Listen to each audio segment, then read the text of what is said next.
When we think of Arapaima, most of us imagine massive ornamental fish worth billions of Vietnamese dong.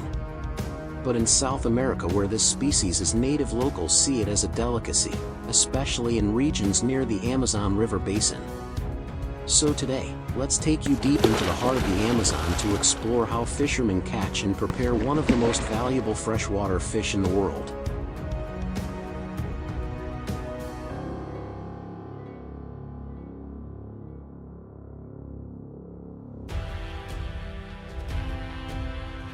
To most of us, Arapaima is considered a rare and extremely expensive fish. But for people in South America, consuming its meat holds cultural, nutritional, and even survival value deeply woven into daily life for hundreds of years. According to statistics, over 300,000 Arapaimas are distributed across various regions in Brazil. Among them, the Amazon rainforest remains the primary area for both catching and consuming this giant fish. Cities like Manaus, Belém, and Santarém are especially famous for their traditional dishes made with Arapaima.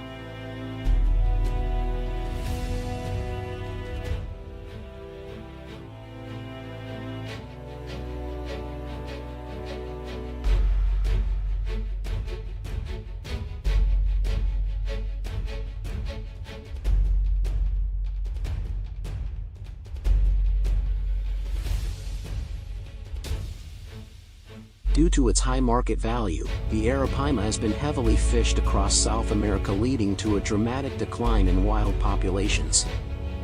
However, strict regulations have since been introduced to prevent overfishing and help conserve the species. To catch Arapaima legally, fishermen must obtain proper fishing permits and are only allowed to operate in designated areas, since the species is protected in many regions. In some parts of the Amazon, local fishermen use large, durable nets spread across wide sections of the river. As the Arapaima searches for food, it often becomes entangled in these nets, making it easier to capture.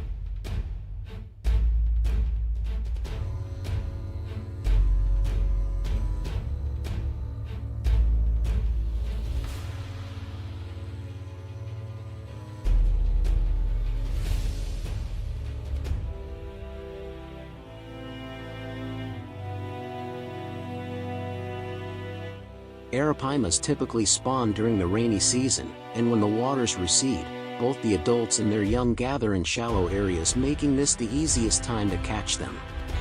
During this period, net fishing becomes especially effective.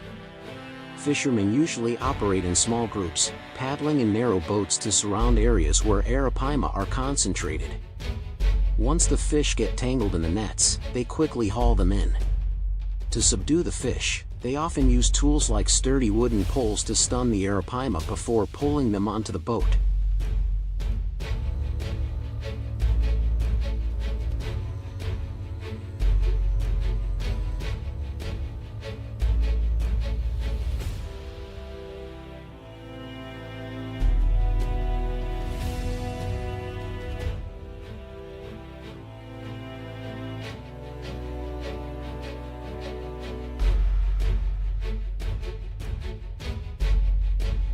In addition to using nets, many groups of fishermen still rely on traditional methods like spearfishing to hunt Arapaima.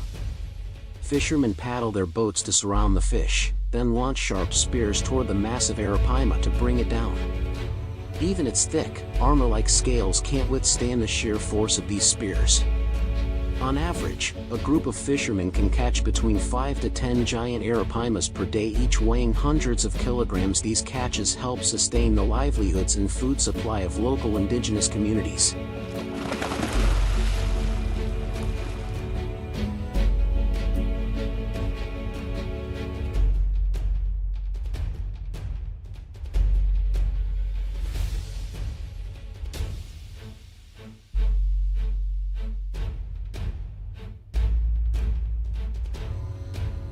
In addition to using nets and spears, many locals choose to fish for Arapaima to earn income from the ornamental fish trade. To fish effectively, choosing the right bait is extremely important to attract Arapaima. Live bait such as tilapia or pieces of fish meat is recommended. As large predatory fish, Arapaimas are highly sensitive to the smell of live bait. Using the right bait helps fishers catch them more successfully. However, catching Arapaima is not easy, even for experienced anglers. Because of their enormous size, these fish have incredible strength, often making it very difficult to reel them in. Arapaimas tend to leap high and thrash violently in the water once hooked in an attempt to escape. This can cause dangerous situations, including capsizing the boat. Therefore, to successfully land these giants, fishers must have considerable experience handling big game fish after a strike. Do you know why people are still allowed to catch Arapaima, even though they are considered rare and valuable? It's because in the Amazon, where agricultural conditions are poor, fish are the primary source of protein for local communities.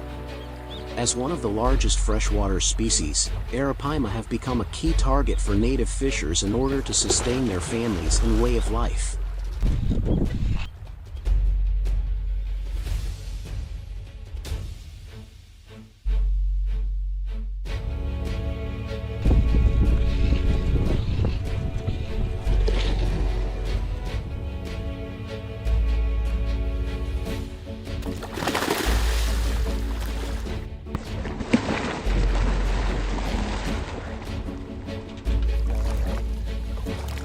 Buddy. Come on. He's got him. Okay, got him. Open that school.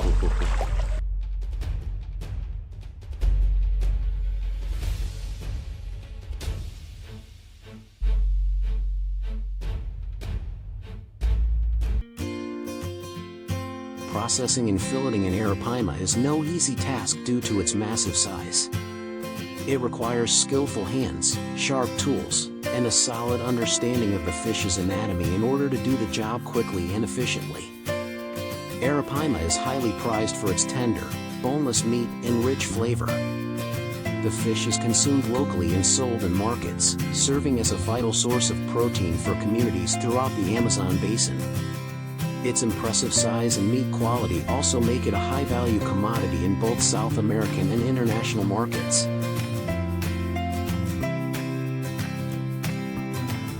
Beyond being a source of food, Arapaima also plays a significant role in the ornamental fish industry. They've become one of the latest species to be domesticated and kept in large display tanks as exotic pets. Arapaimas are showcased in public aquariums around the world, allowing fish enthusiasts to admire and learn more about this extraordinary species. Many aquarium hobbyists are even willing to spend large sums of money to own one of these giant freshwater fish.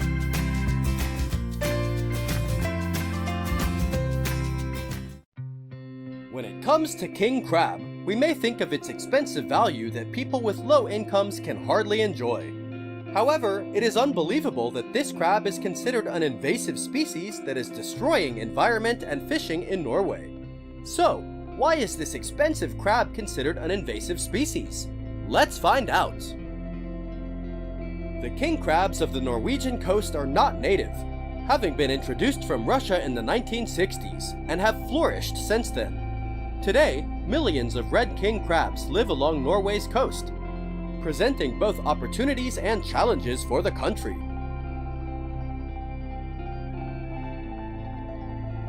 The rapid growth of king crabs poses a serious threat to Norway's marine ecosystem. These crabs are voracious carnivores, consuming a wide variety of bottom-dwelling organisms such as mussels, sea urchins, and small fish. Their feeding habits disrupt the ecological balance of the local marine environments, leading to a significant loss of biodiversity. This particularly affects species that play an important role in the food chain or contribute to the health of the seabed, such as kelp forests and coral reefs. Fishing communities in northern Norway have experienced both positive and negative impacts from the king crab invasion. Along with the negative impacts on the ecosystem, king crabs have also had a negative impact on the economies of fishermen in the region. King crabs tend to displace other marine species, leading to reduced catches of fish such as cod, haddock, and halibut in some areas. This has created a new form of competition among fishermen, where traditional fishermen are struggling to maintain their livelihoods.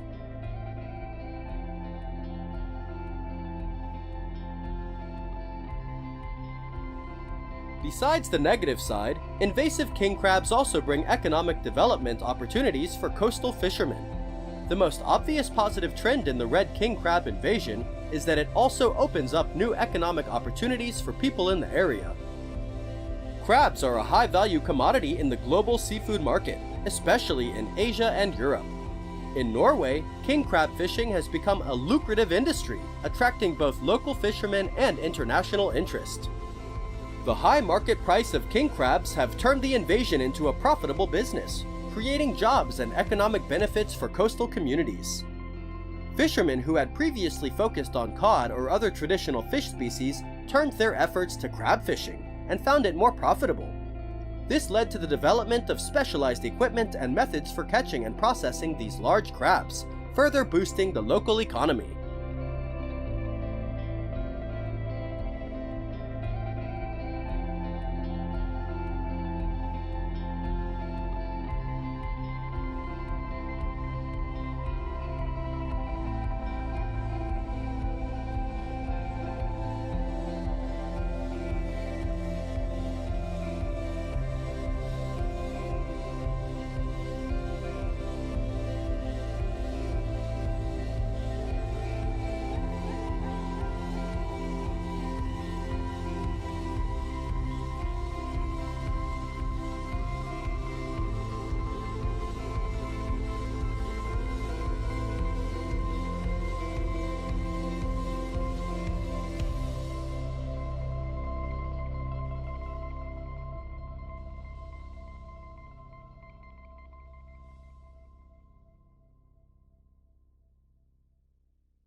To balance the ecosystem and overcome the challenges, the Norwegian government needs to put in place measures to manage the king crab population. In designated areas, especially around eastern Finnmark, the crab population is managed by catch quotas to maintain a balance between economic exploitation and ecological conservation. In these areas, fishermen are allowed to catch king crab, providing a stable supply to meet market demand. However, fishermen must comply with size limits, catch regulations, and specific seasons. Outside this area, eradication and population control targets are in place. The government encourages fishermen to catch and kill as many crabs as possible to prevent further expansion. This policy is intended to prevent the spread of king crab to more sensitive areas, particularly ecosystems further south along the Norwegian coast.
This dual approach has proven effective in controlling the spread of king crab, but it will remain a major challenge for the seafood industry in the future.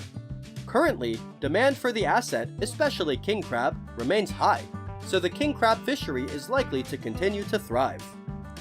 Future control policies will need to balance this economic interest with the need to preserve Norway's unique and fragile marine ecosystem.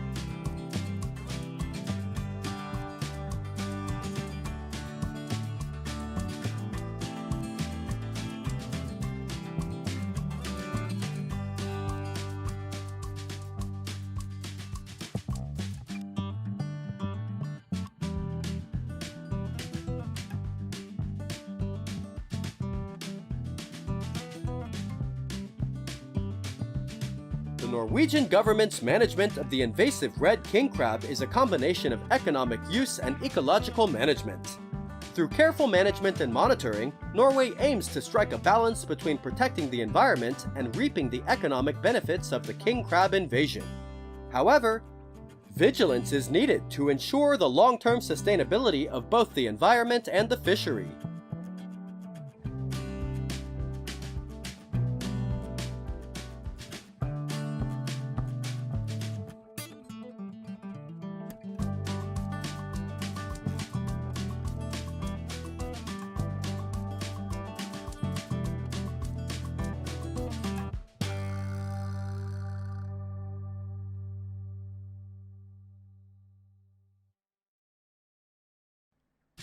In recent years, the United States has been having a headache with newly introduced invasive species, of which hairy crabs are one of the fastest spreading species in swamp areas. While Americans are launching a movement to control hairy crabs, a part of Chinese residents also want to come to the US to help their country destroy this invasive species. Today, join us to explore the role of hairy crabs in America and China.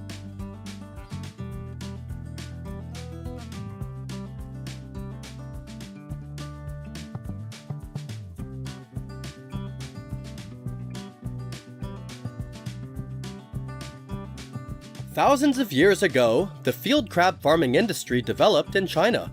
They were considered one of the dishes for aristocrats and landlord families. To this day, the Suzhou and Songjiang areas have become the most famous freshwater crab production areas, inseparable from the development of lakes and fields.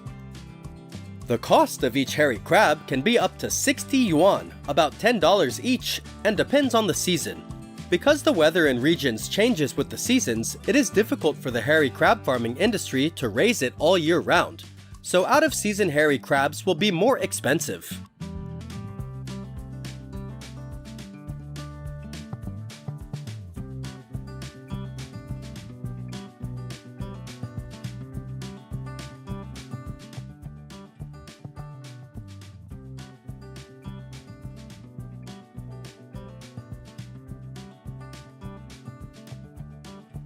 Hairy crab farming is an important industry in some parts of China, especially around Yangcheng Lake, which is famous for producing some of the most prized varieties of hairy crab.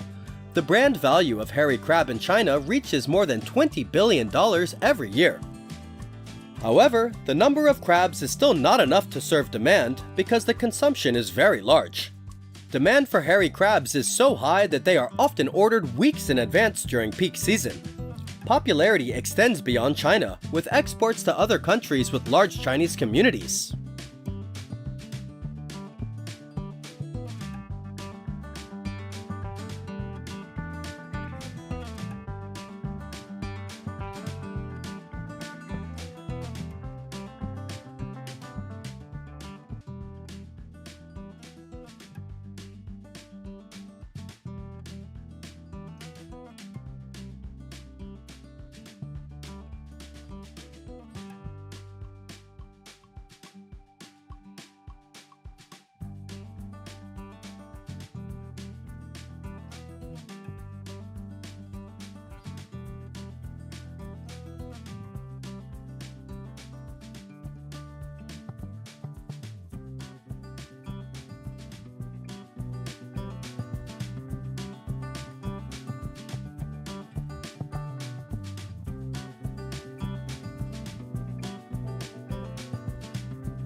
Hairy crabs are usually the size of a palm. They are larger than some other crab species and have more delicious meat quality.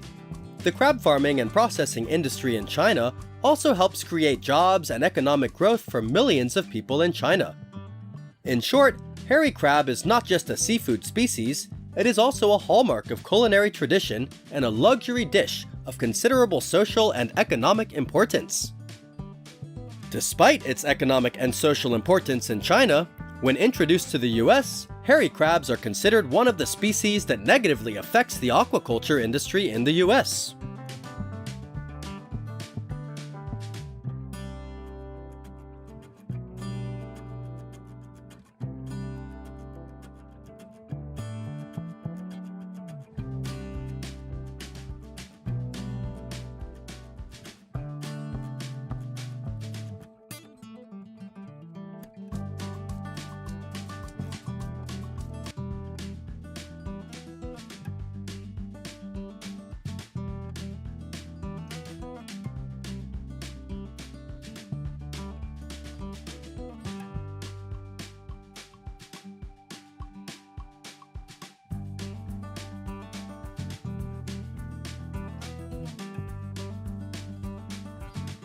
Chinese hairy crabs were first developed in the San Francisco Bay Area in the early 1990s. They have since spread to many rivers and estuaries along the West Coast and have also been discovered in the Great Lakes and Mississippi River region. In areas where hairy crabs are abundant, their burrowing can damage irrigation systems, affecting agricultural productivity and increasing maintenance costs. Additionally, crabs can become entangled in fishing gear such as nets and traps, which can reduce the effectiveness of commercial and recreational fisheries. In some cases, fishermen have reported significant losses due to damage to fishing gear caused by hairy crabs.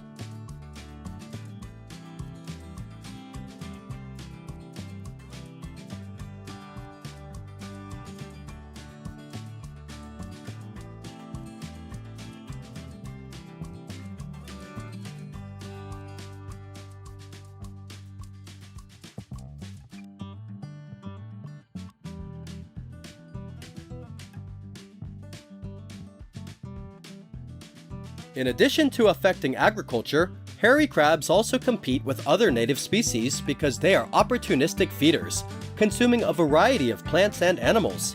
They compete with native species such as fish and other crustaceans for food and habitat, potentially leading to declines in native populations. In some cases, Chinese hairy crabs may prey on endangered or threatened species, further exacerbating their decline.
In recent years, the United States has taken measures to prevent the number and population of hairy crabs, but it is difficult to eradicate due to the species' very high reproductive rate, diverse diet, and ability to survive in many different environments.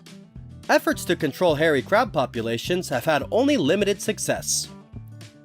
In response to the invasive threat, the United States has implemented regulations prohibiting the importation, transportation, and possession of live Chinese hairy crabs. Enforcement of these regulations is critical to prevent new introductions and limit the spread of existing populations. Faced with that situation, thousands of Chinese people have offered to come to America to help them destroy hairy crabs, and they were also very surprised when in their country, hairy crabs were very expensive and popular, but in America, they could only be thrown away.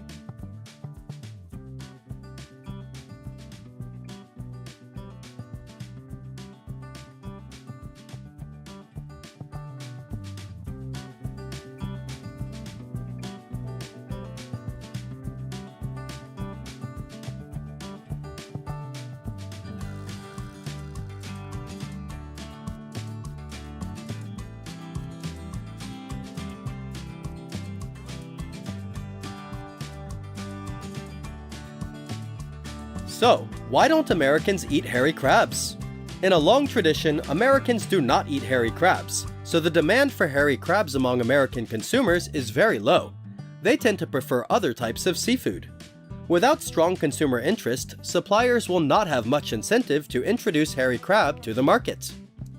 In addition, wild catches can accumulate contaminants such as heavy metals, pesticides, or other contaminants, especially in areas where they are invasive. This raises food safety concerns, making them a less attractive choice for consumption. Besides, hairy crabs have also been studied to contain parasites that are harmful to human health.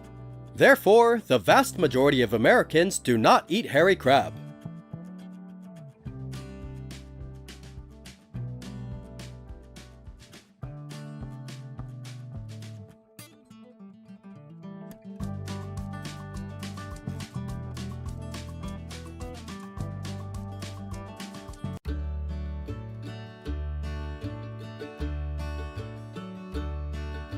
In today's fiercely competitive global agricultural economy, a seemingly simple model is helping farmers across Southeast Asia rise to sustainable wealth, farming giant tilapia. Not catfish. Not tiger shrimp. But tilapia, a hardy, fast-growing freshwater fish that's gaining strong demand across international markets. What's surprising isn't just the fish, but how it's being raised today, under modern systems that have pushed profits up to $200,000 per year. So what's the secret? What model are they following? Where are these giant fish being sold? And most importantly, could you be part of this?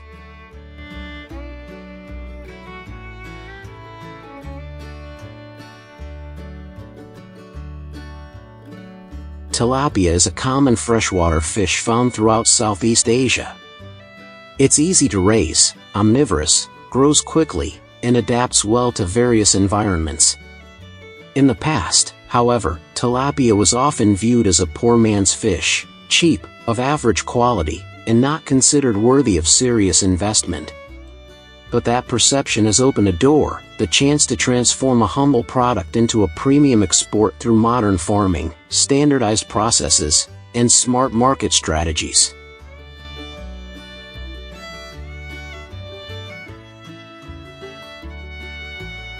Since 2018, farms in Vietnam, Thailand, and the Philippines have begun raising gift tilapia, a selectively bred strain known for fast growth, firm white flesh, low fat content, and perfect compatibility with the strict standards of US and EU markets. These fish can reach 3-5 kilograms each, with some topping 6 kilograms, and they mark the beginning of a truly promising industry.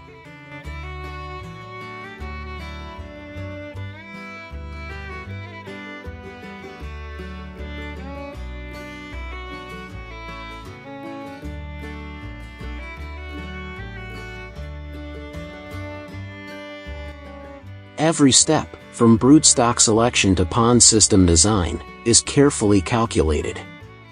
Most farms now use recirculating aquaculture systems, which recycle water and allow for precise control of pH, alkalinity, temperature, and oxygen levels, creating an optimal, stable habitat for the fish.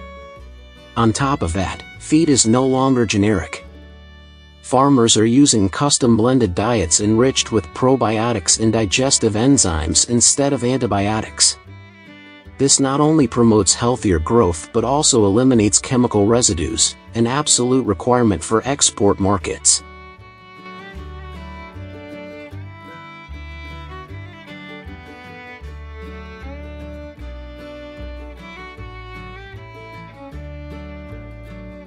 People are often stunned to see tilapia weighing over 3 kilograms and stretching nearly half a meter long, hauled straight from the pond.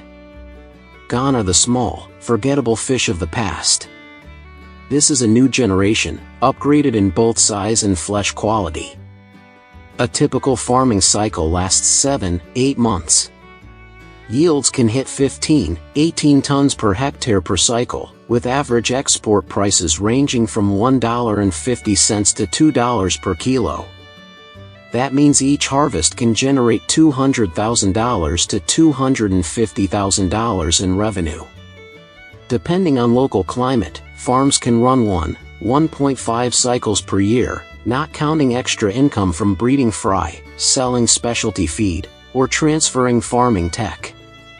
But make no mistake, success doesn't come easy.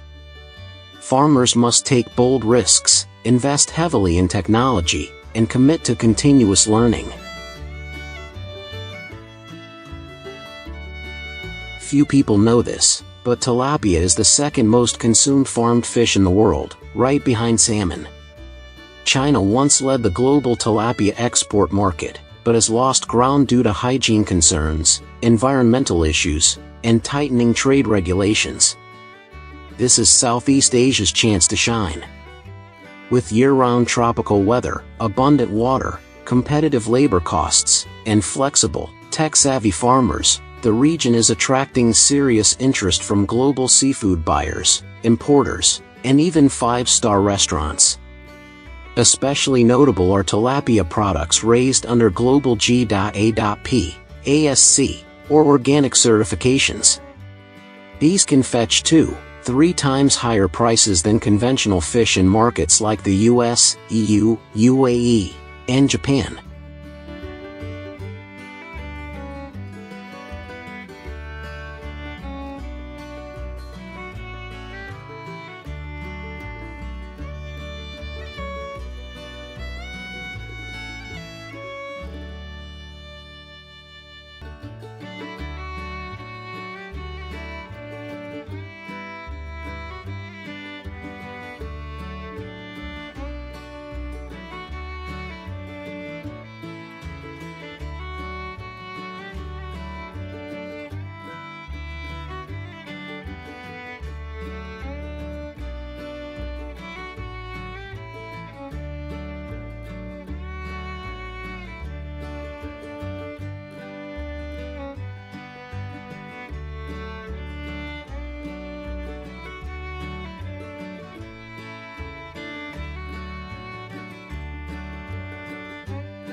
Still, the giant tilapia model faces its fair share of challenges.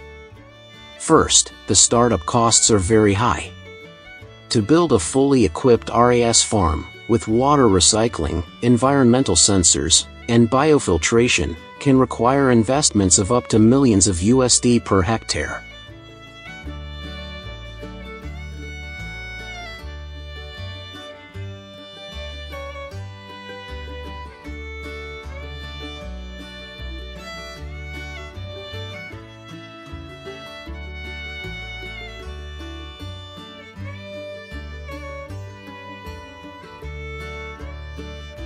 Second, managing water quality is extremely complex.